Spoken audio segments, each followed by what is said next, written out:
Hi everybody, my name is Dominic Chacon and I'm an attorney out of West Covina, California. I've been practicing law for about 9 years now. I own a small general law practice firm. We do all kinds of law, anywhere from family law, criminal law, to probate and immigration. One of the reasons that I decided to apply for this program, and thank God I got into, was because I see that the law is going in a very different type of direction compared to when I first started practicing, which was a while ago at this point.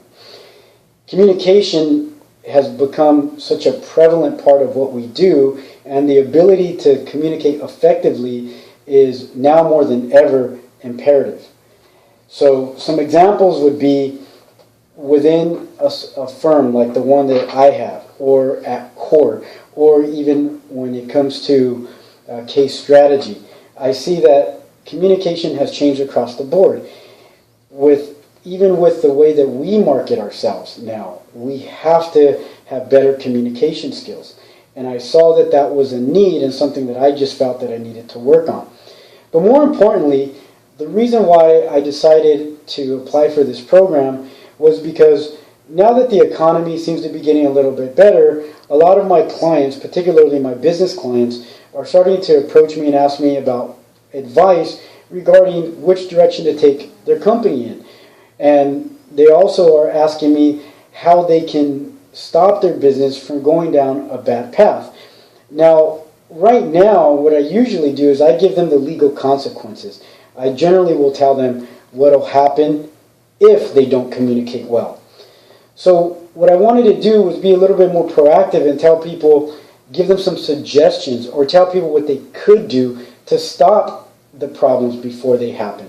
And I believe that the only way that can be accomplished is through effective communication. Okay.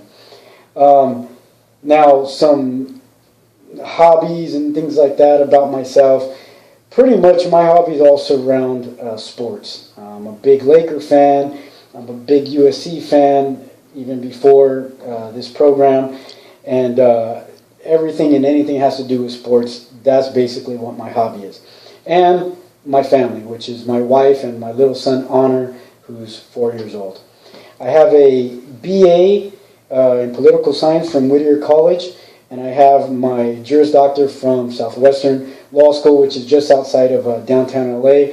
So I'm a local person, born and raised in Southern California, and now obviously attending USC. Let's move on a little bit to the Strength Finders results. And I will preface this part of my intro by telling you I'm not sure how accurate this is, because on my tablet I basically wasn't allowed to punch in some of my responses. So about 7 or 8 of my responses basically didn't go through. So I'm not sure how it impacted this. But assuming that these results are somewhat accurate, let me go through them. It says that my 5 main traits are as follows. Restorative. Person's good at figuring out what is wrong and resolving it.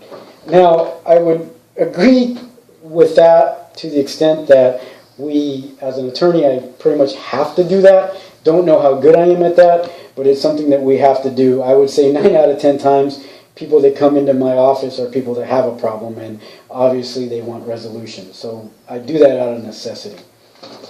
The second trait was self-assurance. Someone who possesses an inner compass that gives them the confidence that their decisions are right. If you talk to most of my buddies, they're probably going to say that that's definitely true. I probably disagree with that a little bit because I like input from other people, but that's what Strength Finders revealed. The next trait is a ranger. People who like to figure out how all the pieces and resources can be arranged for maximum productivity. This one I definitely have to say I agree with, because I think I'm good at recognizing my faults, and I understand that in some situations I need assistance, and oftentimes what I end up doing is I look for guidance or advice from a mentor or from somebody else. My best friend, his name is Ricardo, who also works with me as an attorney. Oftentimes I seek his guidance and counsel. So I would definitely say that trait, which was revealed in Strength Finders, is probably definitely a pretty good reflection of who I am. The next one is relator. People find deep satisfaction in working hard with friends to achieve a goal. That one I'm not so sure about. That's what Strength Finders revealed. Not so sure about that because I think secretly I'm a hater. And so I say that in jest, by the way. But in any event, that one I do think is good to the extent that I like working with people. But I think I probably could be better at using friends and whatnot and resources to achieve a more maximum goal. And finally, command. It says that it's someone who takes control of a situation and makes decisions. This trait, I would say, is probably pretty accurate. I often say that having a bad plan is better than no plan. Sometimes I'll even tell my staff when I used to have one that going 100 miles in the wrong direction is sometimes better than not doing anything at all. A coach back in college told me that, and I happen to agree with that. Having a plan, being a definite decision maker, having a defined decision is definitely the right way to go. And sometimes, in retrospect, it ends up being the wrong decision. But at least you had a plan, and sometimes that leads you into good results that you didn't even foresee or anticipate. A trait or something unique about me is I actually played Division III college football while I was at Whittier College. Needless to say, I didn't end up going pro or anything like that. But that's probably a little bit of a unique trait about me, I guess, because most people wouldn't spend the time, money, and effort playing for a crowd of about 60 people, literally. So I thought that was funny that I spent all that time and effort playing and kind of risk getting hurt really bad when there was probably no payoff at the end. And like I said, just to restate, my hobbies are sports and my family, and I'm pretty much a simpleton in that regard, and I don't have any other interests other than that. I look forward to working with you all, and based on what I've seen so far, you guys all seem to have very impressive resumes and impressive backgrounds. So with that said, I look forward to working with you guys. Thanks a lot.